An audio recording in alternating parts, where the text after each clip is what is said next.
I'm going to give an overview of a lot of the work that we've done in terms of collaborations with countries, which has been part of various different projects, the GRI3 program, collaborations with UNFPA, supporting the Countdown to 2030 program at the University of Southampton. And just to start, these are the kind of challenges that we often face when we are dealing with demographic data. Sometimes the data that we are working with can be of coarse resolution, maybe only at province or district level, and we are interested in having smaller area estimates. The data can be outdated, can be a long time since the last census.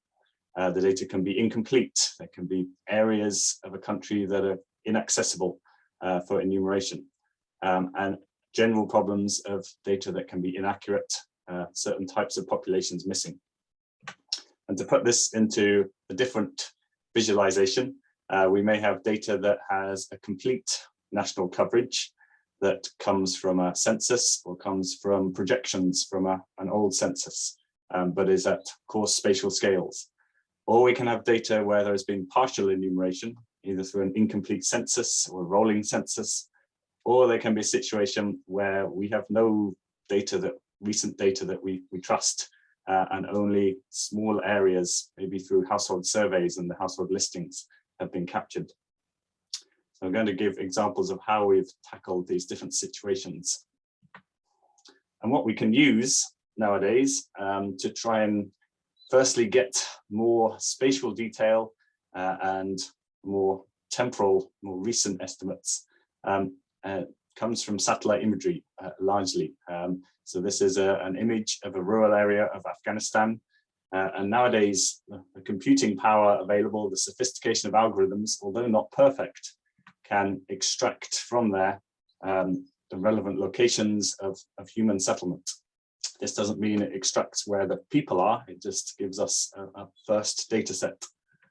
There are other forms of data that can be extracted nowadays, more and more, things like building heights, types of neighborhoods, land use, land cover. We're seeing also satellite images of the Earth at night that gives information on electrification, on the presence of human populations. We can classify some of the satellite images to get information on land cover and land use. And as well as satellite-based sources, there are many sources that can be available in national mapping agencies, in other ministries, on the mapping of infrastructure, the locations of health facilities, schools, marketplaces. And what we do is try and integrate as much as possible to give us a picture of the distribution of these characteristics on the landscape. So the aim here is to build up a picture of the landscape using these geospatial data sets, so that we can try and infer what the population densities might be in areas that we don't have enumeration for, or areas where we want to have higher resolution estimates. And so some of those data sets may include maps of settlements, schools, roads, marketplaces. Locations of conflicts can be important in areas that are affected by those. Data from surveys on household sizes, neighborhood types, rates of poverty, anything that can influence why we may see a higher population density in one area and a lower population density in another area. And an important component of this work recently has been the detailed mapping of settlements and individual building footprints from satellite imagery. And we can extract additional information from those. So from an image like this, where with our eyes, we can immediately see, we may see different parts of a city that have different types of neighborhoods and therefore different types of population densities. We can process those to identify and map building densities, counts, areas, lengths. We can train a computer to recognize the patterns in the data to identify settlement types and neighborhood types. We can also train a computer to try and recognize which buildings might be residential and which might be commercial or industrial. All of which gives us extra information to try and estimate population numbers in those areas where we don't have ground enumeration.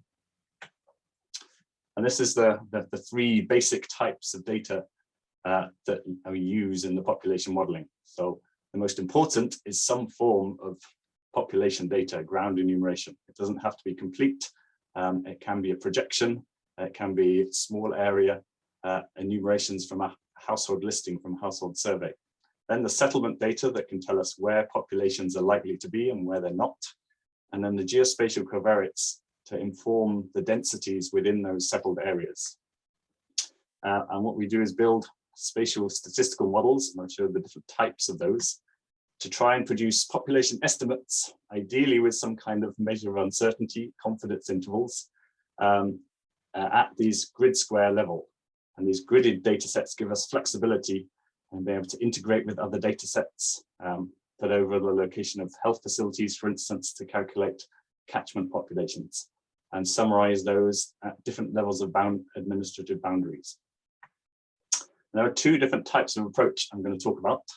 The top-down approach takes a complete coverage of an area matched to the relevant boundaries. So that may come from a census matched to appropriate boundaries. It may come from a projection from an old census. And what we're trying to do is disaggregate to smaller area estimates to produce gridded estimates. We may also have the situation in the bottom-up modeling approach where we don't have a complete coverage of estimates that we trust, and we're relying on small samples of population counts to train a model to predict into those unsampled areas. So just to clarify that again, in terms of the top-down and the bottom-up modeling, in the top-down approach, we may have a complete coverage for each of these zones, whereas in the bottom-up situation, we may only have enumerations for small areas and gaps and these question mark areas. So a situation with the top-down approach, we may be faced with somewhere where we trust subnational province level projections, but have a need for finer scale spatial estimates. Or we need gridded outputs that match district unit totals that you trust. Or in the other situation, there may be a situation where the last census was 1984, so there's just no trust in that data or the projections from it, but there is a need for some small area data, and there are recent sample enumerations. Or there's been a recent census, but there are areas of the country that cannot be accessed for certain reasons, and we need estimates for those unsampled areas, those unenumerated areas. So for the first approach, this top-down approach, a visualization of what this looks like, we may have demographic data like this, where within each administrative unit, there may be 100,000 people or 50,000 people. We trust those numbers, but we don't know where within those units those populations are, and we may need finer spatial scale estimates for a range of different purposes. But what we do have at the finer spatial scales are these geospatial data sets. So the mapping of settlements or buildings from satellites can tell us where we think the populations are likely to be, but maybe not too much about the population densities themselves. And we may have other types of information that comes from satellite mapping of land cover. We may have mapping of satellite images of nighttime lights that tells us something about electrification, of which settlements are likely to be settled and which perhaps are not, and something about the densities.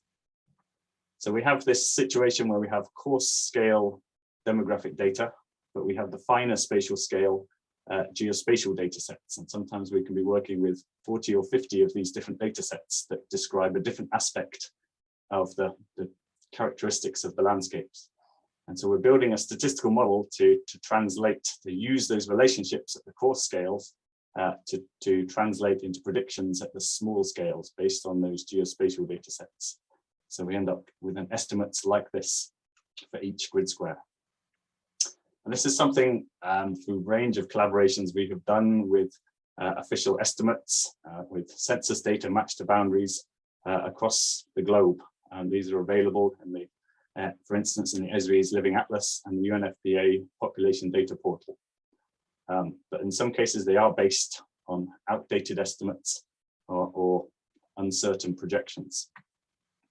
And in each case, we are then disaggregating those where possible with age and sex structure data and at different time points to produce these structured estimates.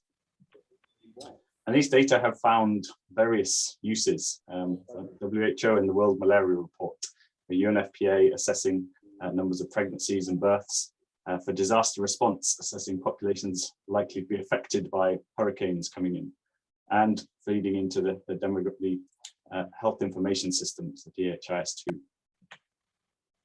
So that gives us a way to tackle this situation where we may have coarse data, complete national coverage, and producing small area estimates. So we can actually tick this one up.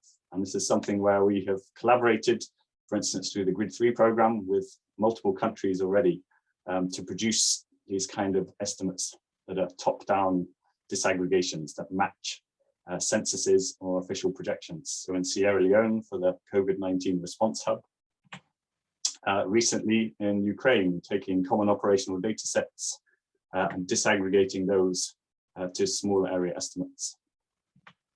In Brazil, in collaboration with IBGA for ongoing work and collaborations around census preparation, and across the LACRO region for producing data for disaster preparedness based on disaggregating official population projections. And we have a range of tutorials and code and open methods that are openly available for anyone who wants to explore those. I'm happy to work with countries to implement those. So that tackles the first approach. We're still left with the situation of what happens when we don't have data that we trust in some areas of a country. There may be partial enumeration. There may be a situation where we don't trust any of the recent projections. So this is where the bottom-up approach comes into play. And these are often bespoke models that are a bit more complex to implement and are often designed and co-developed with countries. So we're estimating population numbers and characteristics in the absence of full enumeration. So we're often working together with statistics offices to design and co-develop the models, providing estimates for areas not enumerated, maybe alternative estimates for uncertain areas, supporting the census planning, or building and testing a baseline model for producing inter-census estimates after a census has been conducted. And this may look like a complex model, but often they take the form of this kind of model. It's a bespoke Bayesian hierarchical models. So we're trying to account for the uncertainty that exists when we're trying to predict populations and be able to communicate that in the outputs. These are not perfect models. We're always making the best estimates we can with the available data. So it's important to try and capture that uncertainty. And just to give you a run through what in a schematic, what this looks like. So we may have a situation where we, in the brown area, we have enumerated everywhere, but there are yellow areas that we cannot get to. And so we want to have estimates for those yellow areas. Or the reverse situation, we may have only small enumerations from, say, a household listing from a survey. And we want to produce estimates for the remaining area of the country, in the yellow area. What we do have for the whole country, of course, is the geospatial data sets that come from the satellite-derived measures of building footprints, vegetation indices, night light, slope. Again, those 40 or 50 different layers that can help us understand the patterns on the landscape. So we can look at those relationships in those areas where we do have population data that we trust. How do those relate to, how does the population density in those locations relate to, for instance, the building density from satellites, the slope, the distance from urban areas, the brightness of the night lights, a whole set of statistical relationships that we can utilize to then build one of these hierarchical models and predict into those unsampled areas. So in this case, producing an estimate at 100-meter grid squares with an uncertainty and confidence interval around each one of those estimates for the unsampled areas. So there's been a range of countries. I'll just pick out a few examples of where we have worked with national statistics offices or ministries of health on producing these estimates. So our first example here is back in 2017, working with the Afghan Statistics Office. The last census was 1979, but there had been recent enumeration in these pink areas. And so we developed this kind of Bayesian model to predict estimates into those unsampled areas. When we compared against, we left out some data and compared against it, these types of models did pretty well. But importantly, we're making a lot of estimates in those unsampled areas. And so capturing that uncertainty, particularly in those red areas where we don't have a lot of data, becomes important, and those confidence intervals are much higher in those areas. And these were presented to the president and have been utilized internally for sample frame for household surveys, for vaccination, implementation and planning, and a range of other applications. I think you're going to hear actually later about a similar situation. This is Burkino Faso, where there's a recent census and enumerators could not reach some insecure areas in blue. And so this is where the model estimates were produced and fed into the preliminary census estimates here. In Colombia, you'll hear about later. Again, there were areas that could not be reached by the enumeration in the 2018 census, and so we worked together on methods for filling those gaps. In Zambia, there was interest in producing new estimates to prepare for the census, and in this case, uniquely, there was a lot of household survey data where household listings were recorded. So many hundreds of individual cluster locations that could be used to train a statistical model to predict into unsampled areas. And these have since been used, for instance, for planning for malaria bed net distribution, the Grid 3 program.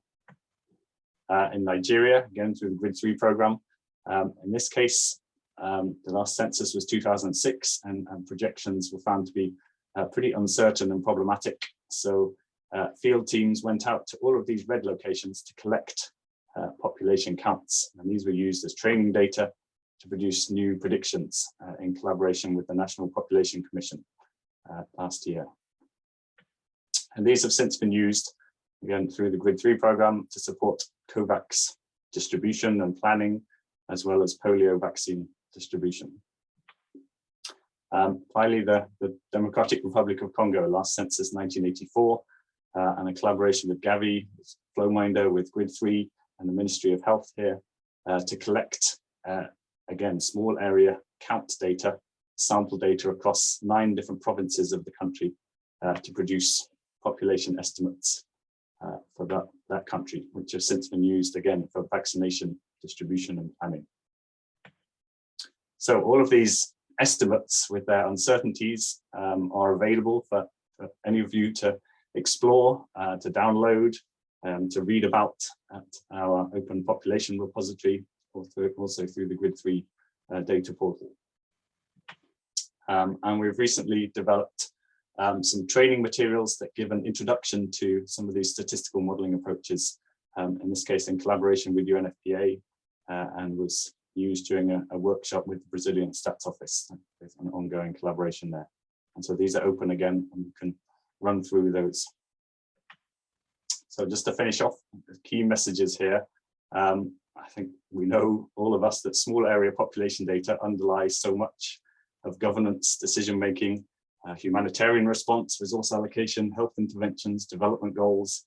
And if those data are outdated or incorrect, it can affect those decisions. Traditional population data, by which I mean census, surveys, CRVS, are vital, but can be coarse, outdated, incomplete, and unreliable in some settings. So these new data sources, such as those derived from satellite imagery, geographic information system data, can help to provide a bit more timely and detailed spatially insights. And spatial modeling approaches can therefore then help utilize these new data to complement traditional sources. It's important to note that these are not a replacement for traditional enumeration. We don't get as rich an amount of data as we can get through a full census, and there's a lot of uncertainties in these, and each of these approaches do need still round enumeration and data collection to make them rigorous and to train them. And a vital component, of course, is that this local ownership and co-development with decision makers is pretty vital for sustainable uptake and use. national statistics offices need to be able to defend and to understand these types of approaches to be able to utilize them. Thank you. You can find more information if you're interested on our website. Thanks.